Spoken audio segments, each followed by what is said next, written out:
hari dosiye nshya ivuga ko Perezida Donald Trump agiye guhagarika kuba bimukira ubwenegihugu bifitanye isano n'itegeko Executive Order 1460 yatanzwe ku ya 20 Mutarama 2025 rigamije guhindura uburyo ubwenegihugu bwo kuvuka birthday citizenship busobanurwa.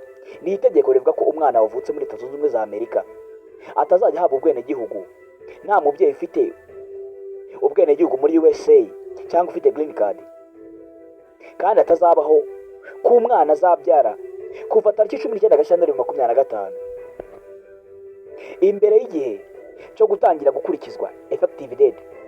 Iri tegeko ryamaze guhagarikwa n'ingingo ya mbere ya Laring Africa y'Iburengerazuba District Court ya Washington ku ya 6 Gashyantare 2025, risohozwa n'icyemezo cya Circuit Court ku ya 19 Gashyantare bivuga ko iri tegeko ritagomba gukurikizwa kugeza urubanza rusojwe.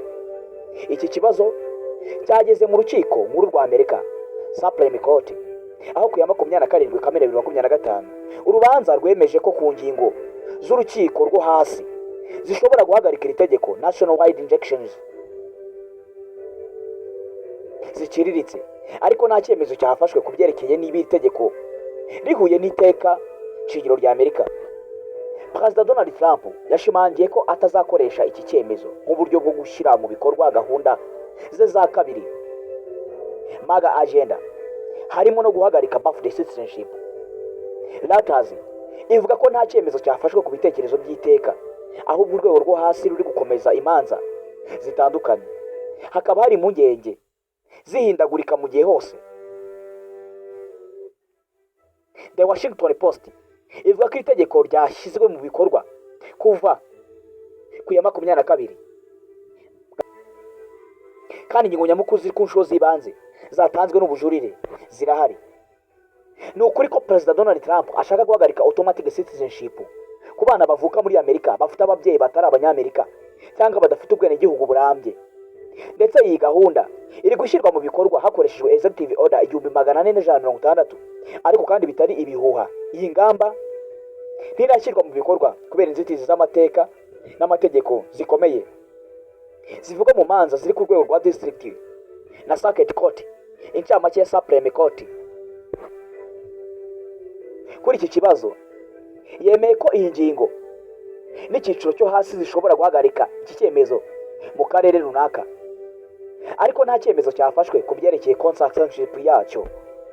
Imanza ziracyariho kandi hagomba gutekerezwa niba ibyemezo bya nyuma na Supreme Court kuba bigezwe kuvugwa muri 14th century amendment.